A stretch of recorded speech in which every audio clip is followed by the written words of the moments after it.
Hello quilting friends and welcome back to my channel. My name's Rachel and I make videos about quilting and my creative life, and today I'm coming to you with a tutorial on how to hand sew stars and avoid any holes in the middle. That's a question that I get asked quite a lot, especially when I share my star a day project. So this is a project that I started many years ago, but I've picked back up this year, where I am hand piecing these 6-pointed stars.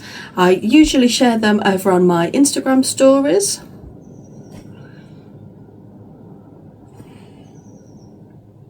And I think that one has got a tiny hole in it. I could see it when I was holding it up to the light then. But I often get many questions on how to align the centres and how to avoid the centre and how to avoid a hole in the middle. And I have made an absolute load of these now. As you can see behind me there, I've also been working on a project that has a huge star in the middle. These are huge blocks that are hand pieced, and again just making sure that the centre is nice and tight, things are aligned as best as they can, and that there's no hole.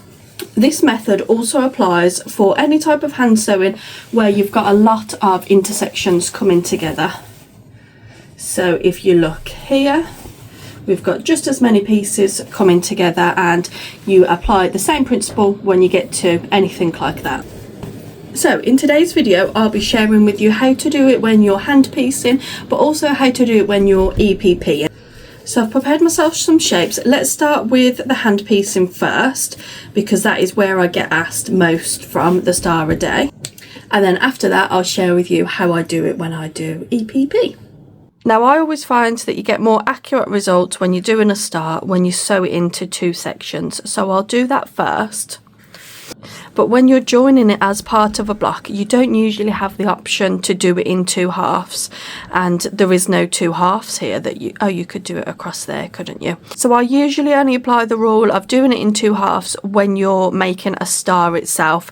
Always a good place to start, because you want the points on your star to match. When you're joining a star in two halves, you do want to think about your route to minimise how much you're going to break your thread and have to tie a knot, because I always think that the knot in your work is going to be like your weak spot. So if I pick this point up and sew from the centre to there, I'm going to have to tie my thread to move on to the next piece. So start on the outside, finish here. You don't need to cut your thread, you can just go straight to this one and sew to that point. So you're doing that in one continuous movement. So always think about the ways you can do it and minimize your thread. Not necessarily minimize the thread usage, but just minimize how much you're breaking the thread. So using your guidelines, just make sure everything matches up.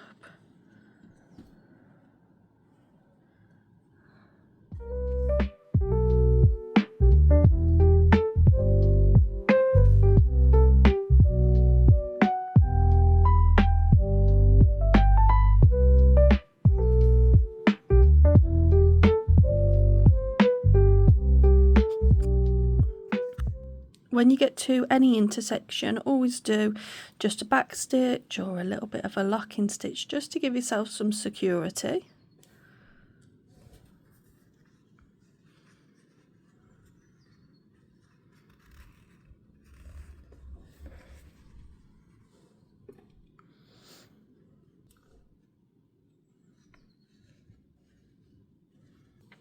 And as you can see, I haven't come up right into the corner, because what I'm going to do is back stitch into the corner.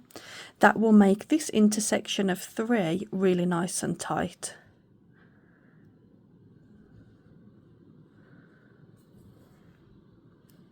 So you tied off at the end, you knotted your thread at the end, and then you're essentially adding another knot by doing that back stitch into the corner.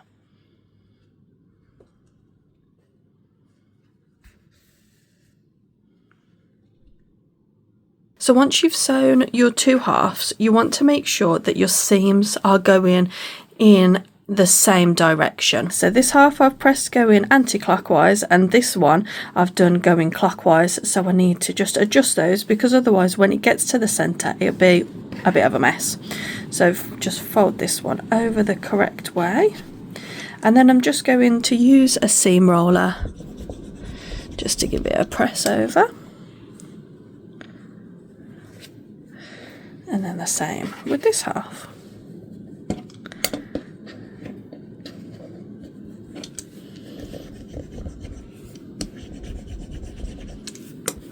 So there we go. Now our seams are all swirling in the same direction. So that will make the inside much neater.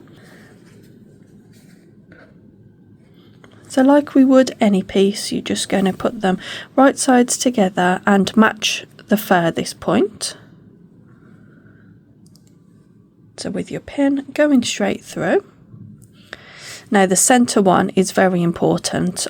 On a 6 or 8 pointed star, I always pin through the middle piece, so you will need to fold over the seam allowance on both sides. And what you're aiming to do is to put your pin through the centre there and all the way through the back, and to come out at the apex of those 2 diamonds. So put your pin straight through and then put it down. If you like extra pins, you can just go ahead and add those. Now, if you haven't tried hand piecing at all, I have done a couple of tutorials on my page, so I'll leave links to those down in the video description. But I do find it much less strain on my hands compared to EPP, and it also seems a little bit faster. So all I'm going to do is do a running stitch all the way along to the centre.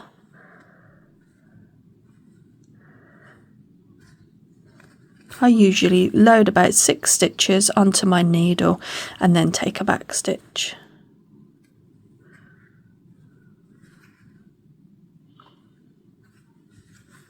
And the back stitch will just add a little bit of extra security.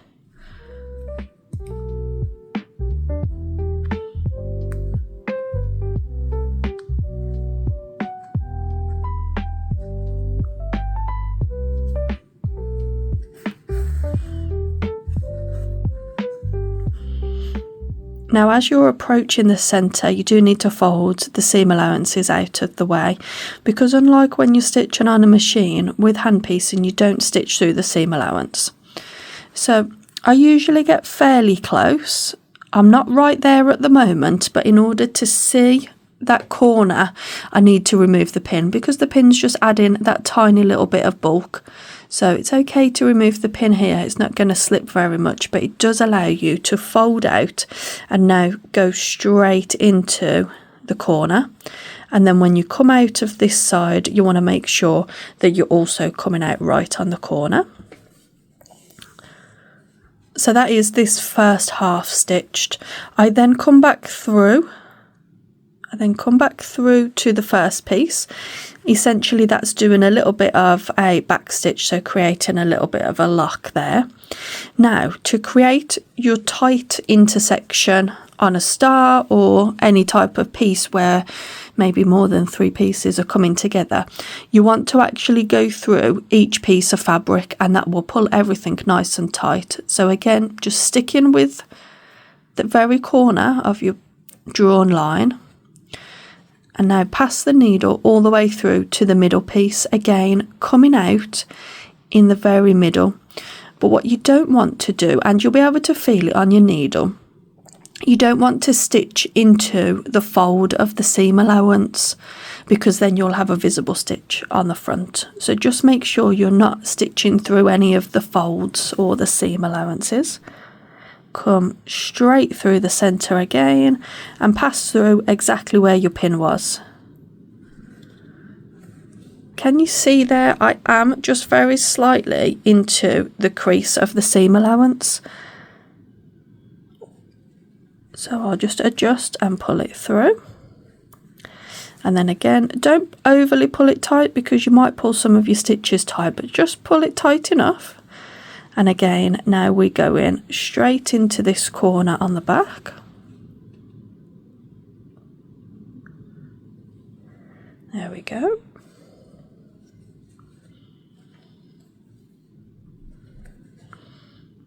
And then if you've got room, take a tiny back stitch or go forwards a little bit. I don't think I came quite right out on the corner there, so just take a little back stitch into the corner and then just stitch along normally. So if that was an intersection on a shape other than a star, that will make sure that your intersection is tight and you've not got a hole in the intersection as well. But it's a great way to get the centre of your star without a hole.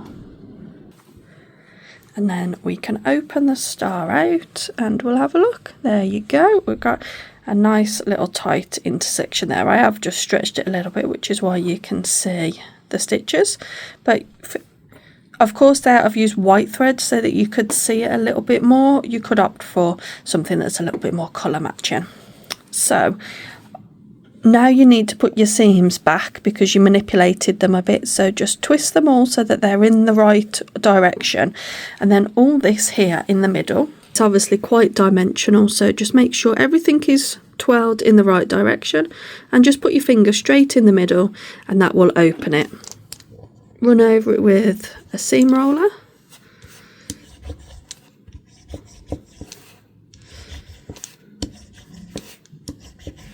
And then whenever you're ready to, give it a proper press with the iron.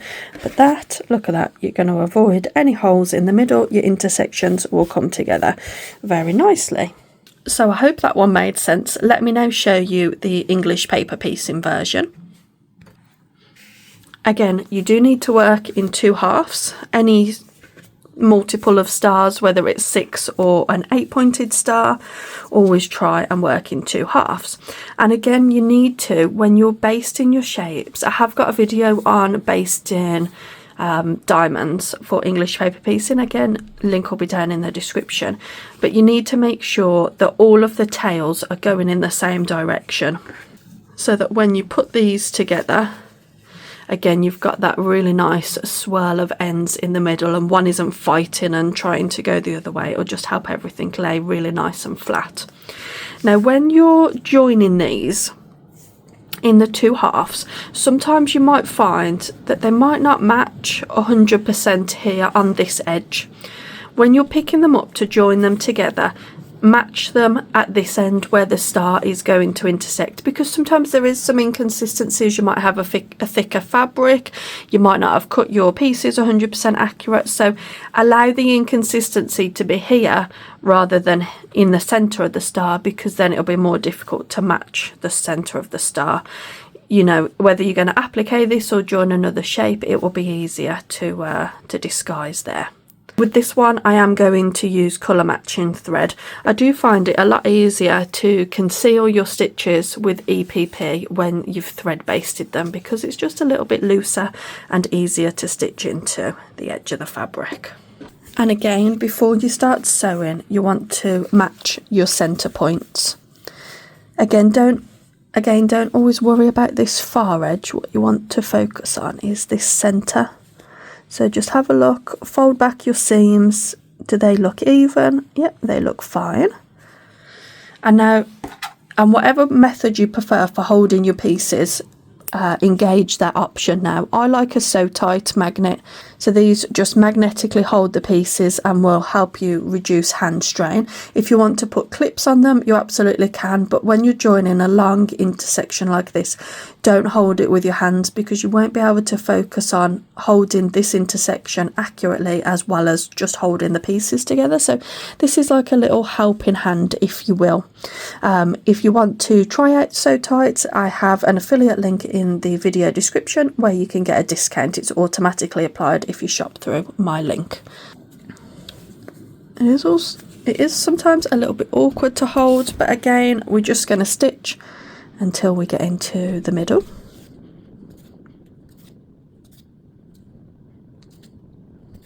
When we're approaching the centre, take a stitch as close as you can to the centre and put a little locking stitch there, pull it nice and tight. I'm going to remove my magnet at this point and fold away my seam allowances. You can't always stitch into the centre one with English paper piecing because there's nothing there essentially. But what you want to make sure you now do is butt up those 2 pieces these ones on the left,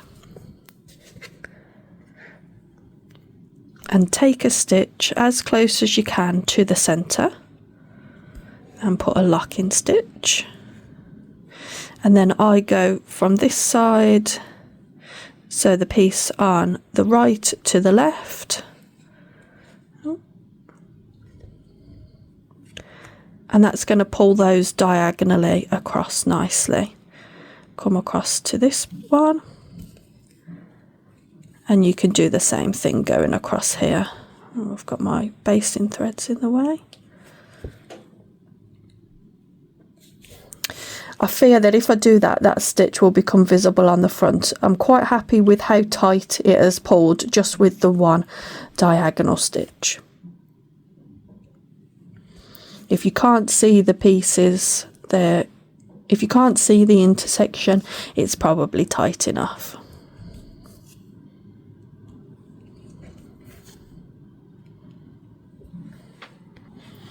And then we can go ahead and open that out, and there we go, a perfect centre, nice and tight. And then just put back any seams that you've manipulated over, give them a press with your seam roller if you want to, and there you go, there you have it, a nice perfect star. Now, I really hope that video was helpful. If you have any follow-up questions about the supplies that I use or the technique at all, just leave them in the comments.